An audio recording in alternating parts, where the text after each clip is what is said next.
오늘 업무 보고 내용을 보니까 참 우리 현안 문제를 잘 파악하시고 계시고 잘 정리가 됐다고 생각됩니다. 참 수고 많으셨습니다. 우선 남북 관계와 관련돼서 몇 가지 말씀을 드리겠습니다. 이 남북 분단이라는 불행한 우리의 현실 때문에 지금 국내적으로 이념 갈등이 심화되어 있고 또 북한 문제 해결에서도 소모적인 논쟁을 일으켜갖고 결국 국익에 막대한 손상을 주고 있습니다. 지금 우리가 얼마나 바쁜 때입니까?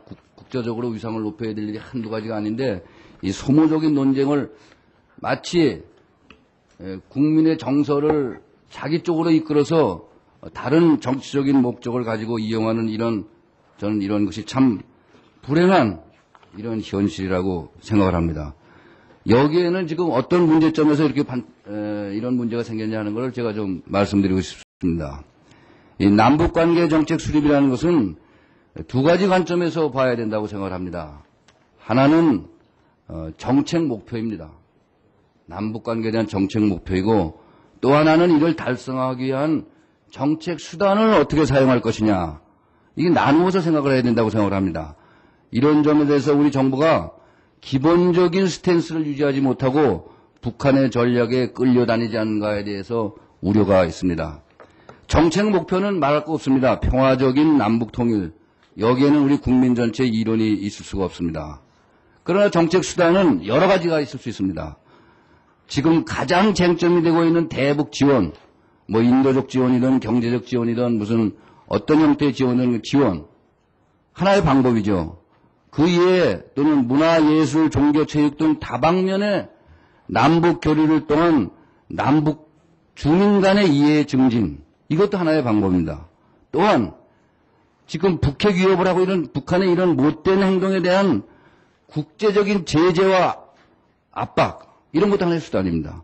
이런 것은 다 수단에 해당합니다. 그런데 현재 수단에 해당하는 대북 지원이 무슨 목표인 양, 지난 10년 동안 햇볕 정책과 보육 정책을 했다는 이 정권은 마치 이 목표만이 대북 정책의 목표이고 이것이 평화적 통일의 종착역인 양, 이렇게 해가지고 이런 포주기식 대북 정책을 비판하면은 너는 반통일 세력이고 반평화 세력이고 전쟁 불사 세력이다. 이런 식의 이분법을 사용하고 있는데 장관님이 이 점에 대해서 어떻게 생각을 하십니까? 그래서 지금 정의하는 이봉관 의원님 말씀 취지는 잘 이해를 하겠습니다. 물론 과거에 그런 대북 문제로 인해서 남남 갈등이 심화되었다면 그것도 불행한 얘기입니다만 이 대북 정책관에서는 여야가 다 한 목소리로. 네, 그러니까 이런 퍼주기식 대북 정책을 비판한다고 해서 이게 반통일 반평화 마치 전쟁 불사 세력처럼 이렇게 호도되는 일이 없도록 해야 될 것입니다. 그렇게 생각하십니까? 네, 그 문제에 대해서는 어떤 여야가 좀 의견을 이러다 보니까 어떻게 되겠습니까? 주도권은 북한이 원하는 대로 끌려다니고 일방적인 대북 지원을 한 결과가 어떻게 됐습니까?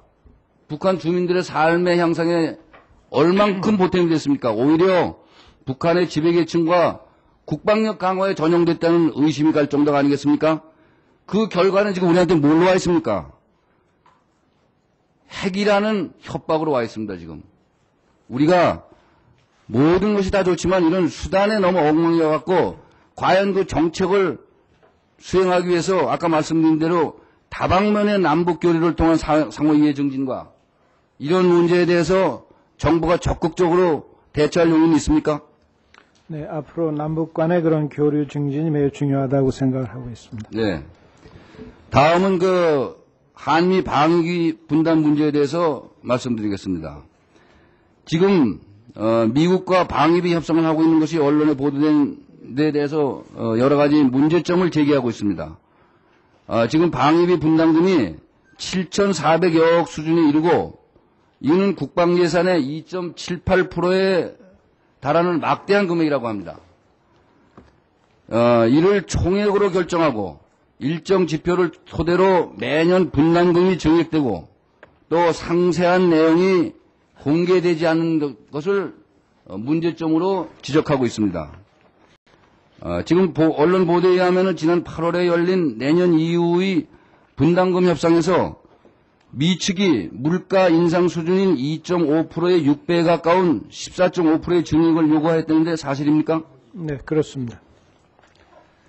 다른 하나의 문제는 방위비 분담금이 실제 전투력 증강 사업에는 사용되지 않고 미군 주둔의 편의를 위한 시설에 주로 사용된다. 이런 지적입니다.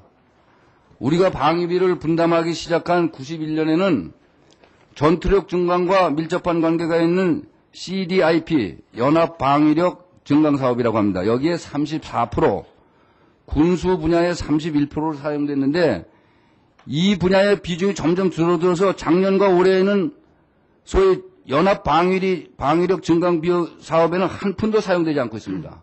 그건 이제 말이 되겠습니까? 경위가 좀 있습니다. 또 그것은 줄어드는 반면에 인건비는 16.8%에서 42.6%로 군사시설비라는 이 애매한 항목은 17%에서 35%까지 그 비중이 증가됐습니다. 군사시설비의 사용 비중이 급격히 증가한 원인이 무엇이고 구체적 내역은 지금 바로 얘기해 줄 수 있습니까? 네, 특히 그 CDF, 그 연합방위력 증강 사업은 지금 용산 기지 이전 계획과 맞물려 있기 때문에 그 시설 네, 투자를 그러면요. 안 하고 있습니다. 지금 뭐가 지금 의문점이냐면 군사시설비가 주한미군의 후생복지 시설에 사용되는 주장이 있는데 어떻게 생각하십니까?